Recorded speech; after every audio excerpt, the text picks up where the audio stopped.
പുറത്ത് പായസത്തിൻ്റെ മണം ഇങ്ങനെ അകത്തോട്ട് വരുന്നുണ്ടല്ലേ പുറത്തുനിന്ന്. പെട്ടെന്ന് തീർക്കാം, അധികം പറഞ്ഞ് മുഷിപ്പിക്കില്ല. പേര് സൂചിപ്പിക്കുന്നത് പോലെ മക്കനെ കുറിച്ചാണ് പറയാനുള്ളത്. മക്കന ഈ വിഷയം നമ്മൾ സംസാരിക്കാൻ ഇന്ന് ഇത് തിരഞ്ഞെടുക്കാനുള്ള കാരണം, ഏകദേശം ഒരു 2 ആഴ്ച മുൻപ് സമസ്തയുടെ ഒരു വലിയ നേതാവ് മുസ്ലിം സ്ത്രീകളെ അഴിഞ്ഞാടാൻ അനുവദിക്കില്ല എന്ന് പറഞ്ഞിട്ടൊരു പ്രസ്താവന നടത്തിയായിരുന്നു.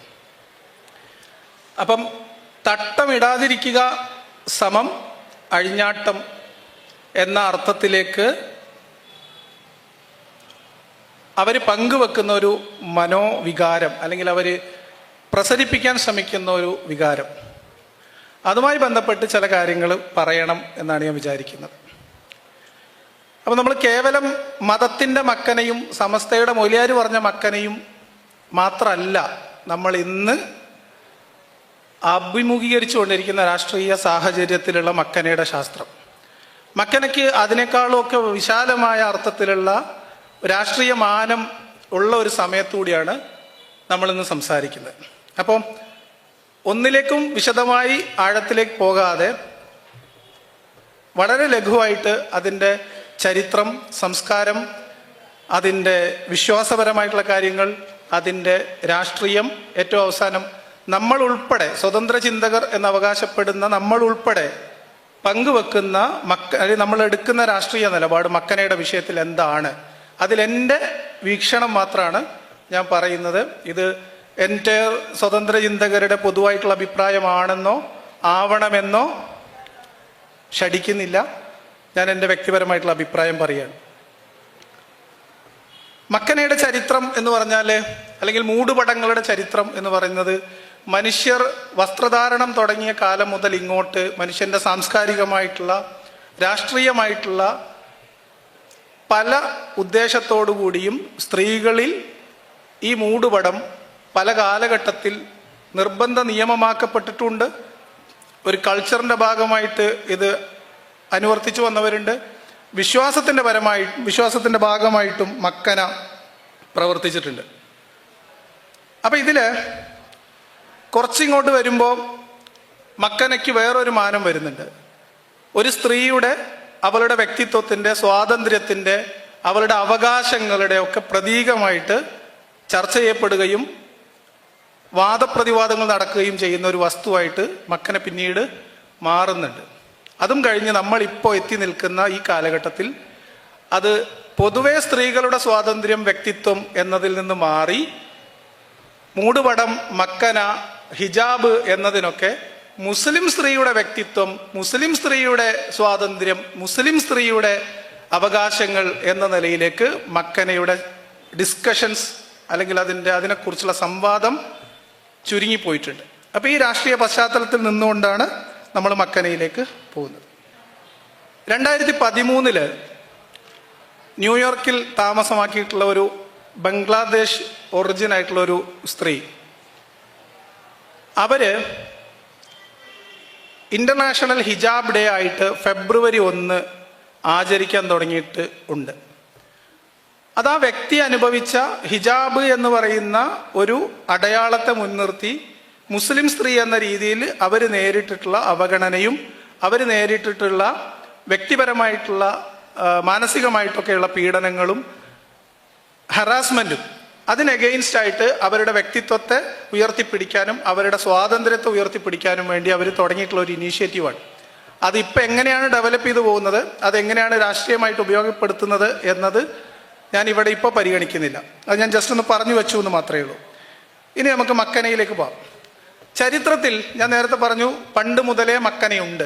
മൂടുപടങ്ങൾ പല തരത്തിൽ പല കോലത്തിൽ മക്കനകളുണ്ട്. ഇടക്കാലത്ത് ഒരു ഫാഷന്റെ ഭാഗമായിട്ട്, ഒരു സൗന്ദര്യ സങ്കല്പത്തിന്റെ ഭാഗമായിട്ട് ധരിക്കപ്പെട്ട മൂടുപടങ്ങളുണ്ട്. അധികാര സ്ഥാനത്തിരിക്കുന്നവരുടെ അടയാളമായിട്ട് ധരിക്കപ്പെട്ട മൂടുപടങ്ങളുണ്ട്, മക്കനകളുണ്ട്. എന്നാൽ രാഷ്ട്രീയ നിയമം എന്ന രീതിയിൽ സ്ത്രീ സമൂഹത്തിന്റെ മുകളിൽ അടിച്ചേൽപ്പിക്കപ്പെട്ട രാഷ്ട്രീയ നിയമമായിട്ട് തന്നെ എഴുതപ്പെട്ട പൗരാണികമായ ചില നിയമസംഹിതകളും ഉണ്ട്. BC 13-ാം നൂറ്റാണ്ട് ആ കാലഘട്ടത്തിൽ ഉണ്ടായിരുന്ന അസീറിയൻ നിയമത്തിൽ കൃത്യമായിട്ട് സ്ത്രീകൾ എന്ന് പറഞ്ഞാൽ ഭാര്യമാർ, മക്കൾ, വിധവകൾ, ഈ വിഭാഗത്തിലുള്ള സ്ത്രീകൾ അവർ മൂടുപടം അണിഞ്ഞു മാത്രം പുറത്തു പോകണമെന്നും വേശ്യകൾ, അടിമ സ്ത്രീകൾ എന്നിവർ പൊതു ഇടങ്ങളിൽ മൂടുപടം ധരിക്കാൻ പാടില്ല എന്നും നിയമമുണ്ടായിരുന്നു. ഈ നിയമങ്ങൾ ലംഘിക്കുന്നവർക്ക് ചാട്ടവാറടിയും കല്ലേറും ഉൾപ്പെടെയുള്ള ശിക്ഷകൾ ഉണ്ടായിരുന്നതായിട്ടും പറയപ്പെടുന്നുണ്ട്. ഇത് നമുക്ക് വേറെ എവിടെയെങ്കിലും റിലേറ്റ് ചെയ്യാൻ പറ്റുമെന്ന് നമുക്ക് മുന്നോട്ട് പോകുമ്പോൾ നോക്കാം. സാംസ്കാരികമായിട്ട് നോക്കിയാൽ ഇന്ത്യയിൽ തന്നെ പല സമൂഹങ്ങളിലും, രാജസ്ഥാനിലും ഗുജറാത്തിലൊക്കെയുള്ള പല സമൂഹങ്ങളിലും വിവാഹശേഷം സ്ത്രീകൾ പൂർണ്ണമായിട്ട് മുഖം മറക്കുന്ന ചടങ്ങ്, വിവാഹത്തിലും വിവാഹാനന്തരമുള്ള ജീവിതത്തിലുമൊക്കെ മുഖം മറച്ചുകൊണ്ട് ഈ പറയപ്പെടുന്ന മൂടുപടം ധരിക്കുന്ന സ്ത്രീകളെ, അമുസ്ലിം സ്ത്രീകളെ കാണാൻ പറ്റും. ഞാൻ എന്തുകൊണ്ടാണ് അമുസ്ലിം സ്ത്രീകൾ എന്ന് പറയുന്നത് ചോദിക്കുമ്പം, ഹിജാബ് എന്ന് കേൾക്കുമ്പോൾ, മൂടുപടം, മക്കനാന്നൊക്കെ കേൾക്കുമ്പോൾ നമുക്കിപ്പം മൂടിപ്പൊതച്ച ബുർഖയിട്ട മുസ്ലിം സ്ത്രീകളുടെ രൂപം മാത്രമാണ് നമ്മൾക്ക് പോലും വരുന്നത് എന്നതുകൊണ്ട് ഇത്രയും പറഞ്ഞു എന്നേ ഉള്ളൂ. ഇനി നമ്മളതിൻ്റെ വിശ്വാസപരമായ കാര്യത്തിലേക്ക് പോകാം. വിശ്വാസത്തില് ഈ സെമിറ്റിക് മതങ്ങൾ, എബ്രഹാമിക് റിലീജിയൻ ഉറവയെടുത്ത പ്രദേശങ്ങളിൽ, ആ ഭൂപ്രദേശങ്ങളിൽ നിന്ന് എല്ലാ കാലത്തും ചരിത്രത്തിൽ ഈ തരം മൂടുപടങ്ങൾ മതപരമായ വിശ്വാസമായി, നിയമമായി സ്ത്രീകൾക്ക് മേൽ അടിച്ചേൽപ്പിക്കപ്പെട്ടിട്ടുണ്ട്. ജൂതന്മാരിലും ക്രിസ്ത്യാനികളിലും സ്ത്രീകൾക്ക് മൂടുപടം നിഷ്കർഷിച്ചിട്ടുണ്ട്. ബൈബിളില് 1 കൊരിന്ത്യർ 11:14 കൃത്യമായിട്ട് ആ കാര്യങ്ങൾ പറയുന്നുണ്ട്. മൂടുപടമില്ലാതെ, മീൻസ് മൂടുപടമിട്ട് പ്രാർത്ഥിക്കുകയോ പ്രവചിക്കുകയോ ചെയ്യുന്ന പുരുഷൻ തൻ്റെ തലയെ അപമാനിക്കുന്നു എന്നാണ്. തല എന്താണെന്ന് ഞാൻ പറയാം. മൂടുപടമില്ലാതെ പ്രാർത്ഥിക്കുകയോ പ്രവചിക്കുകയോ ചെയ്യുന്ന സ്ത്രീ അവളുടെ തലയെ അപമാനിക്കുന്നു. അത് ക്ഷൗരം ചെയ്യുന്നതിന് തുല്യമാണ്. മൂടുപടമില്ലാതെ പ്രാർത്ഥിക്കുകയോ പ്രവചിക്കുകയോ ചെയ്യുന്ന സ്ത്രീകളുടെ മുടി നിങ്ങൾ മുറിച്ച് കളയുക, അല്ലെങ്കിൽ ക്ഷൗരം ചെയ്യുന്നതും മുടി മുറിക്കുന്നതും നിങ്ങൾക്ക് അപമാനമായിട്ട് തോന്നുന്നുണ്ടെങ്കിൽ നിങ്ങൾ മൂടുപടം അണിഞ്ഞുകൊള്ളുക. ഇനി എന്താ തല? പുരുഷന്റെ തല എന്ന് പറഞ്ഞാൽ കർത്താവ്, യേശു. കർത്താവിൻ്റെ തലയോ ദൈവം. സ്ത്രീയുടെ തല പുരുഷൻ. അപ്പൊ സ്ത്രീയുടെ തലയെ അപമാനിക്കുക എന്ന് പറഞ്ഞാൽ, മൂടുപടമില്ലാതെ പ്രാർത്ഥിക്കുകയോ പ്രവചിക്കുകയോ ചെയ്യുന്ന സ്ത്രീ എന്ന് പറഞ്ഞാൽ അവളുടെ ഭർത്താവായ പുരുഷനെ അപമാനിക്കുകയാണെന്ന് ചുരുക്കം. അപ്പൊ ഭർത്താവിനെ ബഹുമാനിക്കുന്ന, അനുസരിക്കുന്ന ക്രിസ്ത്യാനിയായിട്ടുള്ള സ്ത്രീ തല മറക്കണം. അപ്പൊ അത് കേവലം പ്രാർത്ഥിക്കുമ്പോൾ മാത്രം മതിയോ അല്ലയോ എന്നുള്ളത് ഡിബേറ്റബിൾ ആണ്, അത് ചർച്ച ചെയ്യാം. അതേസമയത്ത് ഈ വചനങ്ങളുടെ അടിസ്ഥാനത്തിൽ സമ്പൂർണമായി മൂടുപടത്തിൽ ജീവിക്കുന്ന, ഒരു ജീവിതകാലം മുഴുവൻ അങ്ങനെ ജീവിക്കുന്ന, സമൂഹത്തിൽ നിന്ന് മാറ്റി നിർത്തപ്പെട്ട് ജീവിക്കുന്ന, അടിമ ജീവിതത്തിന് സമാനമായ ജീവിതം നയിക്കുന്ന ഒരു വിഭാഗം മനുഷ്യർ നമുക്കിടയിലുണ്ട്. അവരാണ് കന്യാസ്ത്രീകൾ.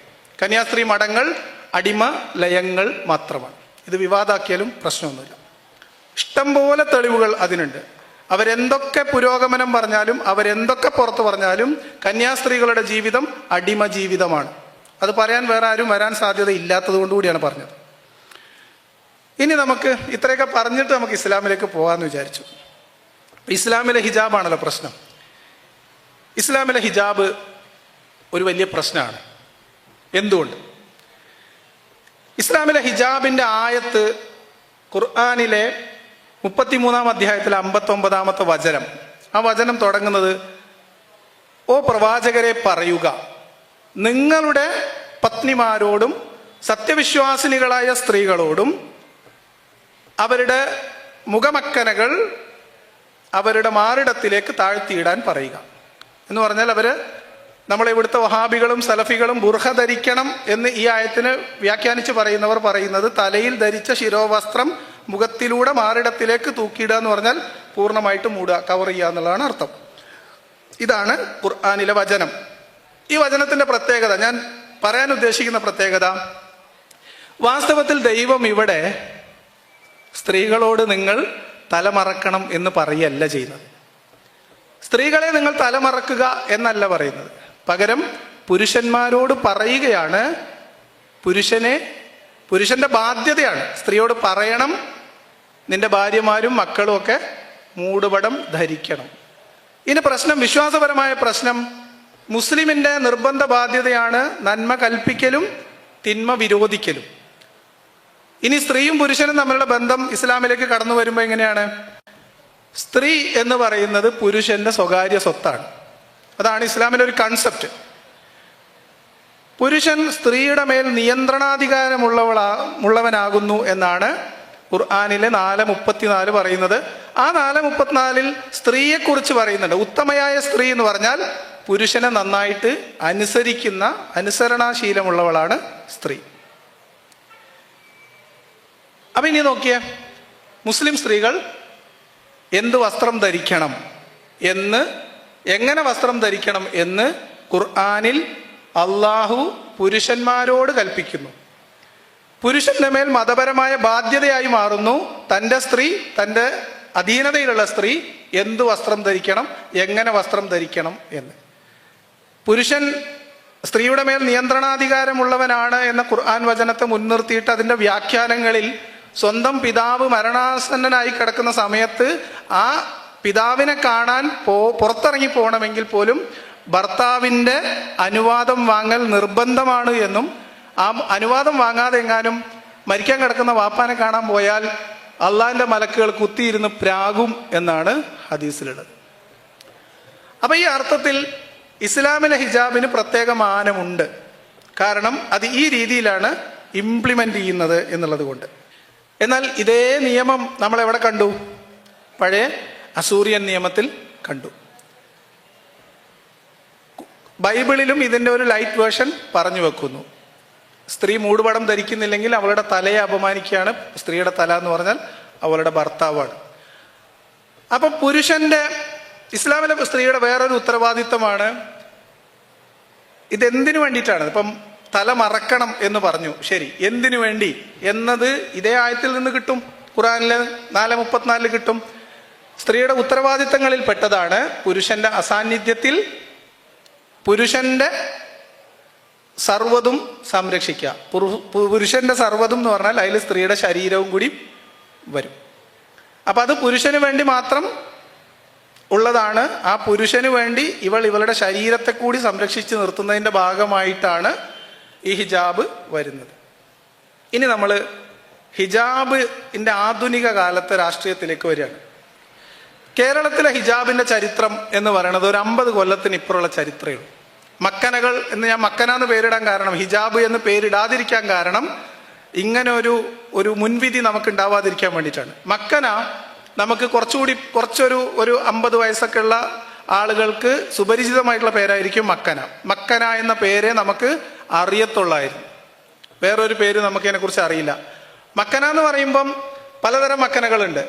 പണ്ട് സ്കൂളിലൊക്കെ പോകുന്ന സമയത്ത് ഒരു സ്ക്വയർ പീസ് തുണി ഇങ്ങനെ വെച്ച് 2 സ്ലൈഡ് ഇങ്ങനെ വെച്ച് പട്ടം പറക്കുന്ന പോലെ പാടി നടന്നിരുന്ന, മുടിയൊക്കെ കാണും, മക്കന ഇട്ടിട്ടുണ്ട്. ഈ രീതിയിൽ മക്കന ധരിച്ചവരുണ്ട്. പെങ്കുപ്പായം എന്ന രീതിയിൽ നമ്മളെ മൗലിയമാരെ തലയിക്കെട്ടിന് സമാനമായിട്ടുള്ള രീതിയിൽ ഇങ്ങനെ കെട്ടിയിട്ട് ഇങ്ങനെ അങ്ങ് പുറകോട്ട് ഇട്ടിരുന്ന മക്കന ധരിച്ചിരുന്ന ആൾക്കാരുണ്ട്. എൻ്റെ ഉമ്മയും വല്യമ്മയൊക്കെ ആ മക്കന ധരിച്ചിരുന്ന ആൾക്കാരാണ്. അത് കഴിഞ്ഞ് സാരിത്തലപ്പ് കൊണ്ട് വെറുതെ ഇങ്ങനെ വെച്ച് ഉസ്താദിനെ കാണുമ്പോഴും ബാങ്ക് കൊടുക്കുമ്പോഴും മാത്രം ഇങ്ങനെ തലയിലേക്ക് കയറ്റി വെച്ചിരുന്ന മക്കനയുണ്ട്, ഇല്ലേ? അത്തരം മക്കനകളൊക്കെ ആയിട്ട് ഇവിടെ മുസ്ലിം സമൂഹം കുറെ കാലമായിട്ട് ജീവിച്ചിട്ടുണ്ട്. അത് കഴിയുമ്പോൾ ചുരിദാറും ഒക്കെ ആയി വന്നപ്പോഴാണ് ഷോളിലേക്ക് വരുന്നത്. സാരിയിൽ നിന്ന് മാറി ഷോളിലേക്ക് വന്നു.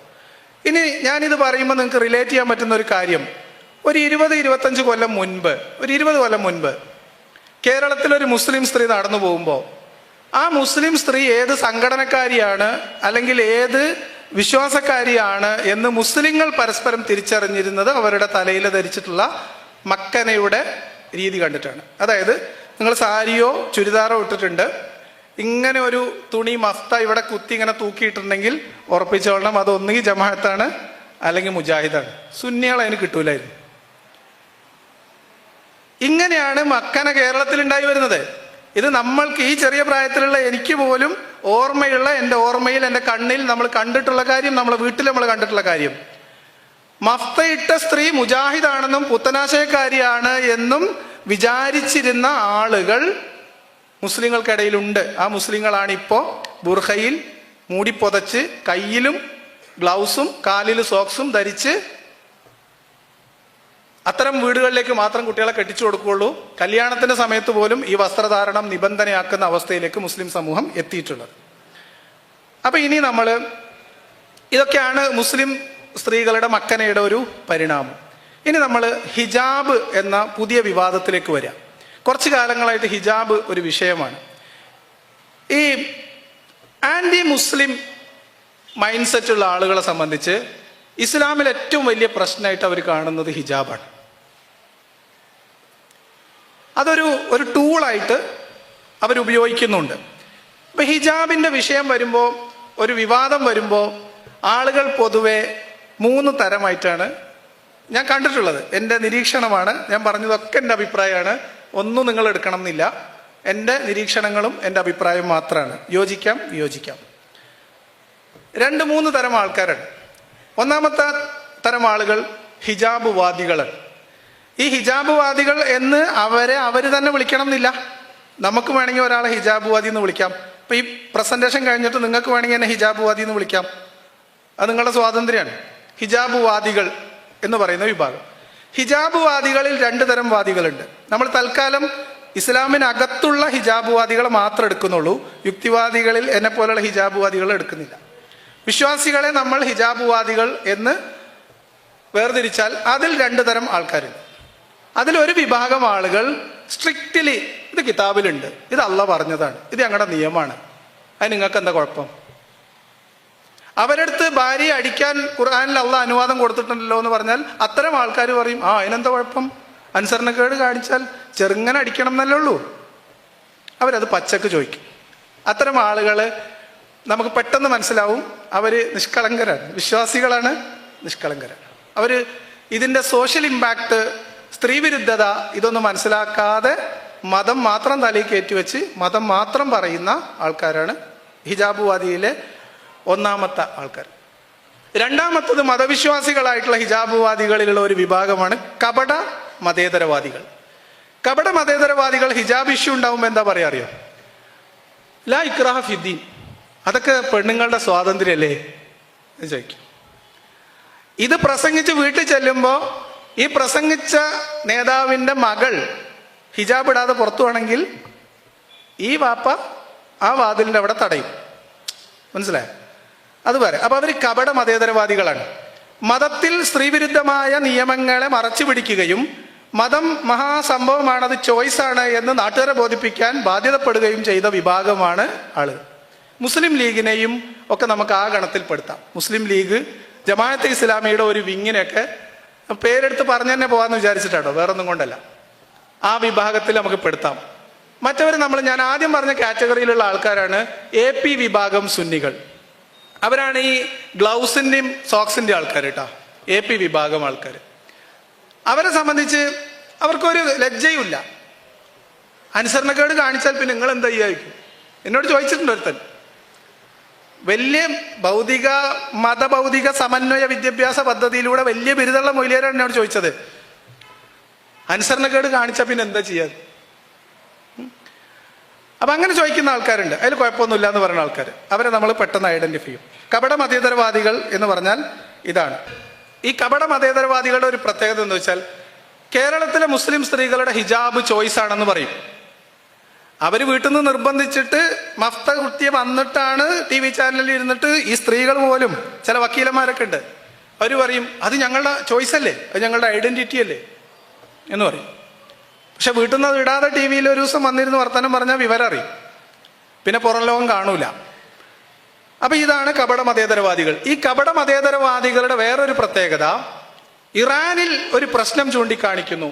ഹിജാബ് പ്രോപ്പർ അല്ലാത്തതിന്റെ പേരിൽ മത പോലീസ് അവരുടെ അക്രമത്തിൽ കൊല്ലപ്പെട്ട ഒരു പെൺകുട്ടിയുടെ ചിത്രം ഉയർത്തി കാണിച്ചാൽ അവർ പറയും അത് അവിടുത്തെ രാജ്യത്തിന്റെ നിയമല്ലേ, അതനുസരിക്കാൻ അവർക്ക് ബാധ്യതയില്ലേ, ഇവിടെ കിടന്ന് കരഞ്ഞിട്ട് എന്താ കാര്യം, ഇന്ത്യ അല്ലല്ലോ എന്ന് പറയും. അവർക്ക് അഫ്ഗാനിസ്ഥാനിലെയും ഇറാനിലെയും സ്ത്രീകൾ അനുഭവിക്കുന്ന പ്രശ്നങ്ങൾ പറയുമ്പോൾ അവിടെ മനുഷ്യാവകാശവും ഇക്രാഹില്ലായ്മയൊന്നും വരൂല. അപ്പൊ അത് മതരാജ്യല്ലേ, നിയമം അനുസരിക്കണ്ടേ. ഇതാണ് അവരുടെ വാദം ഉണ്ടാവുക. അപ്പോൾ കപട മതേതരവാദികളെ നമ്മൾ അങ്ങനെ സിമ്പിളായിട്ട് മനസ്സിലാക്കാം.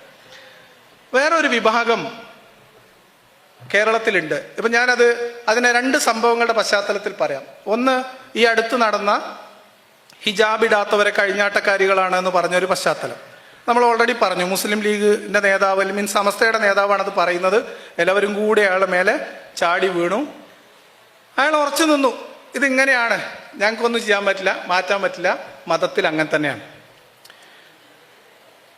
നമ്മൾ കുറച്ച് പുറകിലോട്ട് പോവാം, ഒരു 2 വർഷം 1.5 വർഷം പുറകിലോട്ട് പോവാം. കർണാടകയിലെ ഹിജാബ് വിവാദം വന്നു. കർണാടകയിലെ ഹിജാബ് വിവാദം വന്നപ്പോൾ അവിടെയും 2 തരം ആൾക്കാരുണ്ടായിരുന്നു. ഒന്ന്, എന്നെ പോലെയുള്ള ആൾക്കാരെ ഹിജാബുവാദികൾ എന്ന് വിളിച്ച ആൾക്കാർ. എൻ്റെ നിലപാട് എന്താണെന്ന് ഞാൻ പറയാം, അവസാനം പറയാം. എന്തായിരുന്നു അവിടുത്തെ പ്രശ്നം? ഹിജാബ് നമുക്കറിയാം, അത് വിശ്വാസത്തിൻ്റെ ഭാഗമാണ്, സംസ്കാരത്തിൻ്റെ ഭാഗമാണ്, മതചിഹ്നമാണ്, അടിച്ചേൽപ്പിക്കുന്നതാണ്, കണ്ടീഷനിങ് ചെയ്തിട്ടാണ് ഇവരിത് ഇടുന്നത്. ഇത് ഇടാതെ ഇവർക്ക് പുറത്തിറങ്ങി നടക്കാനുള്ള സ്വാതന്ത്ര്യത്തിൻ്റെ പ്രശ്നങ്ങളുണ്ട്. ഇതൊക്കെ നമുക്കറിയാം. സ്റ്റിൽ അതിലേക്ക് നമുക്ക് വരാം. ഹിജാബിന് പൊതുവെ അവിശ്വാസികളായിട്ടുള്ള, നാസ്തികരായിട്ടുള്ള ആളുകളുടെ ഇടയിലുള്ള ഒരു പേരാണ്, ഒരു ഡബിൾ നെയിം, ഒരു പേരാണ് അപ്പിക്കുപ്പായം. എത്ര പേര് കേട്ടിട്ടുണ്ടാവും എന്ന് എനിക്കറിയില്ല. നിങ്ങളിൽ എത്ര പേർ അത് ഉപയോഗിച്ചിട്ടുണ്ടെന്ന് എനിക്കറിയില്ല. എൻ്റെ നിലപാട് പറയാലോ, അത് ഒരു സംസ്കാരമില്ലാത്ത പദപ്രയോഗമാണ്. എൻ്റെ നിലപാടാണ്, നിങ്ങൾക്ക് വിയോജിപ്പുണ്ടാവാം. ഏത് മതത്തിലും ഏത് സംസ്കാരത്തിലും ഏത് നിയമം ഉരുത്തിരിഞ്ഞു വരുന്നതിനും ചരിത്രത്തിൽ അതിൻ്റെ ഒരു സാഹചര്യം ഉണ്ടാവും, ഇല്ലേ? ഖുർആനിലെ ഹിജാബിന്റെ ആയത്ത് അവതരിക്കാനിടയായ സാഹചര്യം, സൗദ വെളുക്കിരിക്കാൻ പോകുന്ന സമയത്ത് ഉമർ, സൗദ ഞാൻ എന്നെ കണ്ടു, എനിക്ക് മനസ്സിലായി എന്ന് പറഞ്ഞതാണ്. അപ്പം സൗദ വെളുക്കിരിക്കാൻ പോയ സമയത്താണല്ലോ, അതാണല്ലോ പശ്ചാത്തലം. അതുകൊണ്ട് ഈ കുപ്പായത്തിന്റെ പേര് അപ്പിക്കുപ്പായം. ഇതാണ് അതിന്റെ കൺസെപ്റ്റ്. ഞാൻ അതിലേക്ക് കൂടുതൽ കടന്നു പോകുന്നില്ല. അത് ഇൻഹ്യൂമൻ ആണ് എന്ന നിലപാട് ഞാൻ ഉറപ്പിച്ചു. എൻ്റെ നിലപാട് അങ്ങ് പറയുകയാണ്. ഇനി അത്തരം ആളുകൾ ഹിജാബിനെ അപ്പിക്കുപ്പായം എന്ന് വിളിച്ച് അത് ഭയങ്കര എന്തോ ഒരു സംഭവമായിട്ട് കൊണ്ടു നടക്കുന്ന ആളുകളെ സംബന്ധിച്ച് അവർക്ക് ഹിജാബ് മാത്രമാണ് പ്രശ്നം. ആ ഹിജാബ് എങ്ങനെയും ഊരിക്കളയാം. അതായത് ഒരു സംഘം ആളുകൾ മതസ്പർദ്ധ ഉണ്ടാക്കാനും രാഷ്ട്രീയമായ മുതലെടുപ്പിനും വേണ്ടി സ്കൂൾ കുട്ടികളുടെ, കോളേജ് വിദ്യാർത്ഥികൾക്കിടയിൽ വിഭാഗീയത ഉണ്ടാക്കി അതുവഴി വർഗീയ ധ്രുവീകരണം സൃഷ്ടിച്ച് അവിടെ രാഷ്ട്രീയ മുതലെടുപ്പിന് വേണ്ടി ശ്രമിക്കുന്ന രാഷ്ട്രീയ കക്ഷിയുടെ വിദ്യാർത്ഥി സംഘടന ഇവരുടെ മതചിഹ്നം തോളിലിട്ട് വന്നിട്ട് ഇവര് ഹിജാബ് അഴിക്കണം എന്ന് കുറുവടിയുമായി വന്ന് നിൽക്കുകയും അവർ പ്രശ്നം ഉണ്ടാക്കുകയും അങ്ങനെ ഈ കുട്ടികൾക്ക് അവിടെ സ്കൂളിൽ വരാൻ പറ്റാത്തൊരവസ്ഥ ഉണ്ടാവുകയും ചെയ്യുന്ന ഒരു ഫാസിസ്റ്റ് നടപടി, ഒരു ഗുണ്ടായിസം. ആ ഗുണ്ടായിസത്തിന്റെ ആഫ്റ്റർ എഫക്റ്റ് ആയിട്ട് അവിടെ നടക്കുന്ന ചർച്ചകളും അവിടെ എടുക്കുന്ന തീരുമാനങ്ങളുടെയും അടിസ്ഥാനത്തിൽ ഹിജാബ് ധരിച്ച് ക്ലാസ്സിലേക്ക് വരണ്ട എന്ന് ഗവൺമെന്റ് ഒരു ഉത്തരവിറക്കി എന്നങ്ങ് വെച്ചോളും. അതിനെ സപ്പോർട്ട് ചെയ്യാൻ നിങ്ങൾ ഇസ്ലാം മത വിശ്വാസിയല്ല എന്നതുകൊണ്ട് നിങ്ങൾക്ക് കഴിയുമോ? ജനാധിപത്യത്തിൽ അത്തരം നിയമങ്ങൾ നടപ്പിലാക്കുന്നതിന് അതിൻ്റെതായിട്ടുള്ള ചില രീതികളുണ്ട്. അതിൽ വിദ്യാഭ്യാസ സ്ഥാപനങ്ങളിൽ, പൊതു ഇടങ്ങളിൽ മതചിഹ്നങ്ങൾ ഉപയോഗിക്കുന്നതിൽ നിയന്ത്രണം ഏർപ്പെടുത്താം എന്ന് ഒരു തീരുമാനമെടുക്കാൻ ഗവൺമെന്റുകൾക്ക് അത് അവരുടെ അവകാശം, അവരുടെ അധികാര പരിധിയിൽ നിന്നുകൊണ്ട് ശ്രമിക്കാം. അതിന് ജനാധിപത്യത്തിൻ്റെതായ വഴികളുണ്ട്. ആ മാർഗങ്ങൾ സ്വീകരിക്കണം. ഇപ്പൊ ഞാൻ ഹിജാബ് ഇട്ടാണ് ഇവിടെ വരുന്നതെന്ന് വിചാരിച്ചോ. ഞാനൊരു ഉദാഹരണമായിട്ട് എടുക്കാം. ഞാൻ ഹിജാബ് ഇട്ട് ഇവിടെ വന്നു. ഇതൊരു പൊതുപരിപാടിയാണ്. ഹിജാബ് ഇട്ട് വരേണ്ടതില്ല എന്ന് നിങ്ങൾ തീരുമാനിക്കുന്നു. എന്നെ നിർബന്ധിച്ചാണ് ഹിജാബ് ഇട്ടത്. എൻ്റെ വീട്ടിൽ നിന്ന് നിർബന്ധിച്ചിട്ടാണ് ഞാൻ ഹിജാബ് ഇട്ടത്. എനിക്ക് ഒരു താല്പര്യം ഉണ്ടായിട്ട് ഇട്ടതല്ല. ഞാൻ എൻ്റെ പ്രഷർ കൊണ്ട് മതപരമായ എന്നെ നിർബന്ധിച്ച് അടിമപ്പെടുത്തി ഇടിയിപ്പിച്ചതാണ്. ഞാൻ ഹിജാബിൻ്റെ അടിമയാണ്. ഓക്കെ, അത്രയും ഓക്കെ. ഞാനിവിടെ കയറുകയാണ്. നിങ്ങൾ കുറച്ച് പേര് നിന്നിട്ട് പറയാണ് ഹിജാബ് അഴിച്ചിട്ട് ഇങ്ങോട്ട് കയറിയാൽ മതി, ഹിജാബ് അഴിക്കാതെ നിങ്ങൾ ഇങ്ങോട്ട് കയറണ്ട എന്ന് എന്നോട് പറഞ്ഞാൽ അത് നിങ്ങൾ എനിക്ക് സ്വാതന്ത്ര്യം നേടിത്തരലാണോ അതോ നിങ്ങൾ ഗുണ്ടായിസം കാണിക്കുകയാണോ? ഇത് തിരിച്ചറിയാൻ എന്ത് പഠിക്കണം നമ്മൾ? എത്ര കാലം സ്വാതന്ത്ര്യം പ്രാക്ടീസ് ചെയ്യണം? എന്നിട്ട് ഇതിന് ചില ന്യായങ്ങൾ വന്നു. എന്താണ്? കർണാടകയിലെ ഹിജാബ് മതചിഹ്നല്ലേ? ഹിജാബ് മതചിഹ്നമാണോ വസ്ത്രമാണോ? ഇപ്പൊ പറയണം. ഹിജാബ് മതചിഹ്നമായിട്ട് ധരിക്കുന്നവരുണ്ട്, ഫാഷന്റെ ഭാഗമായിട്ട് ഹിജാബ് ധരിക്കുന്നവരുണ്ട്, പലതരത്തിൽ ധരിക്കുന്നവരുണ്ട്. ഒരാള് അയാളുടെ മതപരമായ നിർബന്ധം കൊണ്ട് ധരിക്കുന്നതാണോ, അയാളെ കണ്ടീഷൻ ചെയ്ത് ധരിപ്പിച്ചതാണോ, അയാളുടെ ഇഷ്ടത്തിന് ധരിച്ചതാണോ എന്ന് ചൂഴ്ന്നന്വേഷിക്കാൻ നമ്മൾക്കാരാ കൊട്ടേഷൻ തന്നത്? അല്ലെങ്കിൽ പുറത്ത് ഹിജാബ് ഇട്ട് നടക്കുന്ന കുട്ടികളൊക്കെ അത് വീട്ടിൽ നിന്ന് ഇങ്ങനെ കണ്ടീഷൻ ചെയ്ത് വിട്ടത് മാത്രമാണ് എന്ന് തീരുമാനിച്ച് അവരെങ്ങനെ ധരിക്കണം എന്ന് തീരുമാനിക്കാൻ നമുക്കാരാ അവകാശം തന്നത്? ജനാധിപത്യത്തിന്റെ ഏത് അളവിലാണ് ഇത് നമ്മൾ പെടുത്തുന്നത്? ആ ഘട്ടത്തിൽ ഞാൻ ആ സമയത്ത് വലിയ വിവാദങ്ങൾക്ക് പോകണ്ടെന്ന് വിചാരിച്ചു, അഭിപ്രായം പറഞ്ഞു, നിർത്തി. ഇതാണ് സംഭവം. അപ്പൊ എനിക്ക് പേര് വീണു ഹിജാബുവാദി. ഹിജാബുവാദിയാണ്. ഇനി വേറൊരു സംഭവം, എങ്ങനെ ആയാലും ആ പെൺകുട്ടികൾ ഹിജാബിൽ നിന്ന് രക്ഷപ്പെടൂലേ എന്നാണ്. എന്ത്? കുറച്ച് ആൾക്കാർ കുറുവടിയും കാവി നിക്കറും ഇട്ടിട്ട് വന്നിട്ട് ഹിജാബ് ഇട്ട് നടക്കുന്ന പെൺകുട്ടികളൊക്കെ തടഞ്ഞു നിർത്തി, അഴിക്കടാ ഹിജാബ്, അഴിക്കടി ഹിജാബ് എന്ന് പറഞ്ഞ് ഹിജാബ് ഇട്ട് പുറത്തിറങ്ങിയ കൈയും കാലും തല്ലി ഒടിക്കും, സ്കൂളിൽ കയറാൻ സമ്മതിക്കൂല, പഠിക്കാൻ സമ്മതിക്കൂല എന്ന് പറഞ്ഞ് ഭീഷണിപ്പെടുത്തി ഗുണ്ടാ സംഘങ്ങൾ നിൽക്കുന്നു. ഈ ഗുണ്ടാ സംഘങ്ങളുമായി ബന്ധപ്പെട്ട് അവരെ തീറ്റിപ്പോറ്റുന്ന ഭരണകൂടങ്ങൾ ഭരണം നടത്തുകയും നിയമം നിർമ്മിക്കുകയും ചെയ്യുന്ന ഒരു നാട്ടിൽ അതിനനുസൃതമായ ഒരു നിയമം ഉണ്ടായി തന്നെ വെക്കുക. അങ്ങനെ ഒരു നിയമം ഉണ്ടാക്കിയെന്ന് വിചാരിക്കുക. അതിലെങ്ങനെ സ്വാതന്ത്ര്യേന്തകർക്ക് ത്രില്ലടിക്കാൻ എന്താ ഉള്ളത്? ഒന്നുമില്ല. ഇനി അങ്ങനെ മതം അടിച്ചേൽപ്പിക്കുന്ന വസ്ത്രം ബലപ്രയോഗത്തിലൂടെ അഴിച്ചെടുക്കാൻ റോട്ടിൽ ഗുണ്ടാസംഘങ്ങൾ നിൽക്കുമ്പോൾ അവരുടെ വസ്ത്ര സ്വാതന്ത്ര്യം, അവരുടെ മതത്തിനകത്ത് അവർക്കുള്ള വസ്ത്ര സ്വാതന്ത്ര്യത്തിലുള്ള പരിമിതിയാണോ, പൊതു ഇടത്തിൽ ജനാധിപത്യ ഇടത്തിൽ അവർക്ക് നിഷേധിക്കപ്പെടുന്ന അവരുടെ പൗരാവകാശമാണോ പ്രധാനം? ചെറിയ ചോദ്യങ്ങളാണ്, സിമ്പിൾ ചോദ്യങ്ങൾ. പക്ഷെ ഞാൻ ഹിജാബുവാദിയായി, കുഴപ്പമില്ല. അപ്പൊ ഇതൊക്കെയാണ് ഹിജാബ്. പിന്നെ ഇവർ കാണിക്കുന്ന വലിയൊരു കുസൃതി എന്താന്ന് വെച്ചാൽ, അറിയാത്തവർ ചെയ്താൽ നമുക്ക് മനസ്സിലാവും. ഇപ്പൊ ഈ ഹിജാബ് എന്ന് ഞാനിപ്പോ ഒറ്റ വാക്ക് പറഞ്ഞു, നിങ്ങളുടെ മനസ്സിൽ പല ആളുകളുടെയും നിങ്ങളുടെ പിക്ചറൈസേഷൻ വേറെ ആയിരിക്കും. ചിലവർ മുത്തം മൂടിയ കറുത്ത ഇതിനകത്ത് കിടക്കുന്ന സ്ത്രീകളായിരിക്കും, ചിലവർ മുഖം മാത്രം മൂടി, മീൻസ് ഇങ്ങനെ ഹിജാബ് ധരിച്ചവരായിരിക്കും, തലയിൽ തുണിയിട്ടവർ മാത്രമായിരിക്കും, പല പിക്ചറായിരിക്കും. ഇതിനെല്ലാം കൂടെ മിക്സ് ചെയ്യും. ഹിജാബ് എന്ന് പറയുകയും നിഖാബിന്റെയും ബുർഖയുടെയും ഫോട്ടോ കാണിക്കുകയും ചെയ്യും.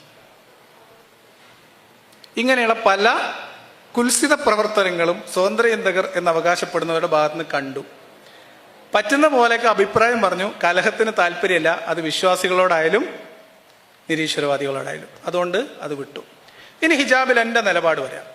ഹിജാബിൽ എന്തായിരിക്കണം പൊതുവെ ജനാധിപത്യവാദികളുടെ നിലപാട് എന്ന് പറഞ്ഞാൽ, എൻ്റെ ഒരു വിശ്വാസം, ഞാൻ വിചാരിക്കുന്നത് ഈ പറഞ്ഞ രീതിയിലൊക്കെ ഹിജാബ്, നിഖാബ്, ബുർഖ, മൂടുപടം പലതരത്തിൽ പല പേരുകളിൽ ലോകത്ത് പല ജനസമൂഹങ്ങൾക്കിടയിൽ നിലവിലുണ്ട്. ഇതിൽ വിശ്വാസത്തിന്റെ അടിസ്ഥാനമുള്ളതുണ്ട്, കൾച്ചറൽ ബാക്ക്ഗ്രൗണ്ടിൽ നിന്ന് വരുന്ന സാധനങ്ങളുണ്ട്, മതപരമായ നിയമത്തിന്റെ അടിസ്ഥാനത്തിൽ കണ്ടീഷൻ ചെയ്യപ്പെട്ടിട്ട് ധരിക്കുന്ന ആളുകളുണ്ട്. ഇതിനൊക്കെ അപ്പുറത്തേക്ക് വ്യക്തി സ്വാതന്ത്ര്യം എന്ന രീതിയിൽ ചോയ്സ് ആയിട്ട് ഇത് എടുക്കുന്ന ആൾക്കാരും ഉണ്ടാവാം. ഇതൊന്നും ഇല്ല എന്ന് പറയാൻ നമ്മൾ ആളല്ല. ഇതേതായാലും ബുർഖ, നിഖാബ് പൊതു ഇടത്തിൽ ആളുകളുടെ വ്യക്തിത്വം മറക്കുന്ന, മുഖം കാണാൻ കഴിയാത്ത തരത്തിൽ മൂടി വരുന്ന സംഭവങ്ങൾ പൊതു ഇടത്തിൽ നിയന്ത്രിക്കുക എന്നതാണെങ്കിൽ അത് സ്വാഗതാർഹമായിട്ടുള്ള കാര്യമാണ്. അത് ചെയ്യേണ്ടത് അടിസ്ഥാന ആവശ്യമാണ്, അത് ചെയ്യേണ്ടത് നിർബന്ധമാണ്. അതിനപ്പുറത്തേക്ക് നമ്മളൊരു ജനാധിപത്യത്തിൻ്റെ ഒരു കൺസെപ്റ്റിൽ നോക്കുമ്പോൾ വ്യക്തി സ്വാതന്ത്ര്യത്തിന് ഊന്നൽ കൊടുക്കുന്ന ആധുനിക ജനാധിപത്യ മനുഷ്യാവകാശ സങ്കല്പങ്ങളുടെ പശ്ചാത്തലത്തിൽ നോക്കുമ്പോൾ ഒരാൾക്ക് സ്വാഭാവികമായിട്ട് മറ്റു മനുഷ്യരെ ഉപദ്രവിക്കാത്ത തരത്തിലുള്ള വസ്ത്രം ധരിക്കാനും വിശ്വാസം അനുസരിച്ച് ജീവിക്കാനും ആരാധന നടത്താനും ഒക്കെയുള്ള സ്വാതന്ത്ര്യം മനുഷ്യാവകാശത്തിൻ്റെ വ്യക്തി സ്വാതന്ത്ര്യത്തിൻ്റെ ഭാഗമാണ്. അതുകൊണ്ട് അതിനെ അനുവദിച്ചു കൊടുക്കുക. അതിൽ നമ്മൾ അസ്വസ്ഥത പ്രകടിപ്പിക്കാതിരിക്കുക, അതിൽ നമ്മൾ അസഹിഷ്ണുത പ്രകടിപ്പിക്കാതിരിക്കുക. അതിൽ അസഹിഷ്ണുത പ്രകടിപ്പിച്ച് മനുഷ്യരെ തമ്മിൽ വെറുപ്പുൽപാദിപ്പിച്ച് വേർതിരിവുണ്ടാക്കി രാഷ്ട്രീയ ലാഭം കൊയ്യാൻ ശ്രമിക്കുന്ന രാഷ്ട്രീയ പാർട്ടികളുടെയും വർഗീയ കക്ഷികളുടെയും ചട്ടുകമാകാതിരിക്കാൻ ഓരോ സ്വതന്ത്ര ചിന്തകനും ബാധ്യതയുണ്ട്. സ്വതന്ത്ര ചിന്തകനല്ല, ഓരോ മനുഷ്യനും ബാധ്യതയുണ്ട് എന്നതാണ് എൻ്റെ വ്യക്തിപരമായ നിലപാട്. അപ്പൊ കണ്ടീഷൻ ചെയ്യപ്പെട്ട ആളുകളുണ്ട്, നിർബന്ധത്തിന്റെ പേരിൽ ഇത് ധരിക്കേണ്ടി വരുന്ന കുട്ടികളുണ്ട്. ഇവരെ നമ്മൾ എങ്ങനെ ഇതിൽ നിന്ന് മോചിപ്പിക്കും? അതിന് വ്യക്തി സ്വാതന്ത്ര്യത്തെക്കുറിച്ച്, ജനാധിപത്യത്തെക്കുറിച്ച്, മനുഷ്യാവകാശങ്ങളെക്കുറിച്ച്, ഇത് ഇരകളാക്കപ്പെടുന്ന പെൺകുട്ടികൾക്കും ഇവരെ മേൽ ഈ അധികാരം പ്രയോഗിക്കുന്ന പുരുഷന്മാരെയും ബോധവൽക്കരിക്കുക, സമൂഹത്തിൽ പൊതുവായിട്ട് അത്തരം ജനാധിപത്യവൽക്കരണത്തിനുള്ള പ്രഷർ കൊടുക്കുക, അതിനുവേണ്ട വിദ്യാഭ്യാസ പ്രവർത്തനം നടത്തുക. ഇത്രയും പണി സ്വതന്ത്രചിന്തകർ ചെയ്താൽ മതി. കുറുവടിയുമായിട്ട് ഹിജാബ് അഴിക്കുന്നവൻക്ക് ജയ് വിളിക്കേണ്ട ഒരു പണിയും സ്വതന്ത്രചിന്തകരുടെ പണിയല്ല എന്നാണ് ഞാൻ വിചാരിക്കുന്നത്. അതാണ് എൻ്റെ താങ്ക് യു.